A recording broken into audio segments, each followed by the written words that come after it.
उधारी भाई का भैया? कोनो सामाजिक मुद्दा पर वीडियो बनाओ मर्दे।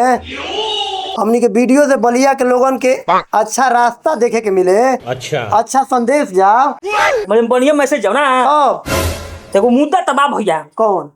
जैसे मान लो कि तू छपारा से आवत रहो, हाँ समझ गया। स्टेशन पर उतर गिलो, ठीक है। हाँ तो तू 1 नंबर के तरफ मत जा, अच्छा। तू 4 नंबर के तरफ उतर।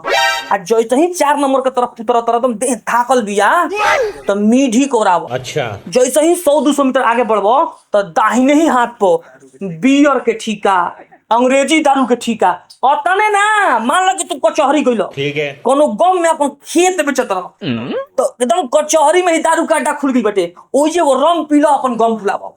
अतने ना अगर मान लो कि तेरा देसी पिए के मन बा तो जिला में भटक मत, हमनी के गांव में डायरेक्ट परिखरा आवो। ओ जब फ्रूटी बंटी बेबली तो पावर हाउस का कौन कौन हाउस जो मिलेला अतने ना। जैसे मान लो कि तू गोरापुर जाता रह, बलिया से चल देहला गोरापुर खाती आ दारू शहर में ना किन पइलो, तो अब तेरा हनुमानगंज नहीं जाए के, बहादुरपुर एकदम पुली पर एकदम मेन रोड पर अंग्रेजी दारू के ठीका खोलबा, ओइ जे तक दारू मिल जाई।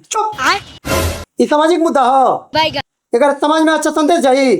गजब न बतिया तरफ भैया। अगर हमनी के समाज के दारू नहीं खींचा पिया सकत तो सही रात बता सकेंगे कि कहाँ कहाँ दारू मिलता है।